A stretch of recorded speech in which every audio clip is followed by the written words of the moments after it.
Read and understand the court at the lower level is taluka court. जो lower level पे court आती है उसे हम तालुका कोर्ट कहते हैं।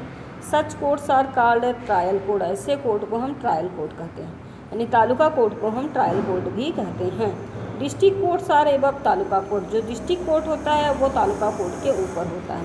The head of district court is high court. और जो डिस्ट्रिक्ट कोर्ट होता है उसका हेड जो है हाई कोर्ट होता है। मीन सबसे ऊंचा जो है हाई कोर्ट है, उसके बाद डिस्ट्रिक्ट कोर्ट है और फिर तालुका कोर्ट आता है। Hansabaj land the Gujarat high court. There was once a landlord in a small town. यहाँ एक और स्टोरी दी गई है, उसके बारे में समझिए। हंसाबाज लैंड, हंसाबा के ज़मीन के बारे में।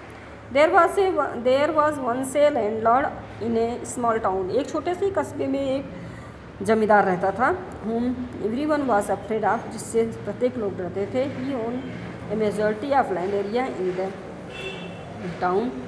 उसके खुद के बहुत ज़्यादा ज़मीन का भाग था। उसके भाग में शहर में उसकी बहुत सी ज़मीनें थी। There was an old lady. वहाँ एक ओल्ड लेडी रहती थी, Hansaben, whose farm was near his land, जिसका खेत भी उस लैंडलॉर्ड के नज़दीक था। The landlord gradually started capturing the land nearby. Landlord जो था वो धीरे धीरे जो है हंसाबेन के ज़मीन पे कब्जा करने लगा। Slowly and stately the landlord encroached upon half of the Hansaben territories. धीरे धीरे वह और लगातार और धीरे धीरे लैंडलॉर्ड ने आधा हंसाबेन की आधे ज़मीन पर कब्जा कर लिया। हर फॉर्म है did not give her land और मनी इन द रिटर्न। और न तो उसे उसका ज़मीन दे रहा था और न ही उसे उसके बदले में पैसा दे रहा था। Thus on the order to get back her land Hansaben filed a case in taluka court. इसलिए अपनी ज़मीन वापस पाने के लिए हंसाबेन ने तालुका कोर्ट में एक केस किया। Both the landlord as well as Hansaben presented their argument in the court. दोनों लैंडलॉर्ड और हंसाबेन दोनों ने अपने बातें कोर्ट में रखी। द जज heard their argument and gave the verdict in fair of Hansaben. और जज ने उनकी बातों को ध्यानपूर्वक सुना और इसके बाद हंसाबेन के फेवर में न्याय किया। Only civil case are heard in the taluka court. केवल सिविल केस ही तालुका कोर्ट में सुने जाते हैं। House, land and property case are called as civil case.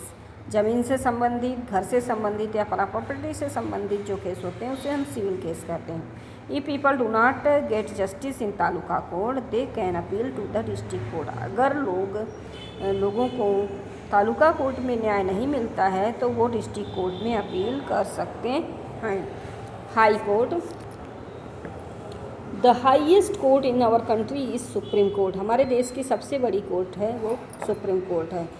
Every state has a high court. प्रत्येक राज्य में एक हाई कोर्ट होता है। The high court in our state is in Ahmedabad. हमारे राज्य का हाई कोर्ट यानी गुजरात का हाई कोर्ट अहमदाबाद में है। The jurisdiction of the courts of all state is decided by the high court. जितने भी कानूनी बातें, जितने भी न्याय होते हैं, न्याय से संबंधित कोर्ट होते हैं, वो सारे जो है सारी बातें हाई कोर्ट में डिसाइड होती हैं। All the high courts are uniform and are called court of records. प्रत्येक हाई कोर्ट जो है एक तरीके से होता है, एक यूनिफॉर्म तरीके से होता है और सभी कोर्ट का सभी रिकॉर्ड उसके पास होते हैं। देयर आर अदर जज टू हेल्प द मेन जज एट द हाई कोर्ट। दूसरे जज भी होते हैं जो मेन जज की हेल्प हाई कोर्ट में करते हैं। Everyone has the right to appeal in high court for public welfare. लोगों के हित के लिए प्रत्येक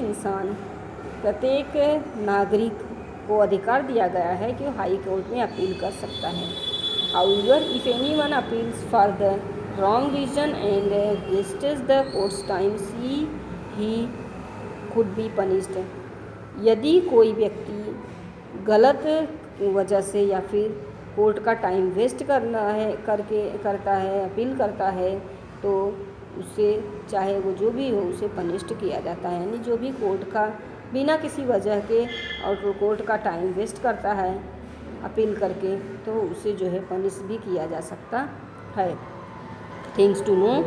द स्टेट हाई कोर्ट जज take the oath in front of governor. जो स्टेट के हाई कोर्ट के जज होते हैं वो गवर्नर के सामने प्रतिज्ञा लेते हैं। Generally lawyers argue in a high court if required both the petitioners and the accuse are called in court. Generally जो वकील होते हैं वो हाई कोर्ट में अर्ग करते हैं, जो भी बातें होती हैं उसे रखते हैं और ज़रूरत होता है तो दोनों पक्षों को बुलाया जाता है कोर्ट में।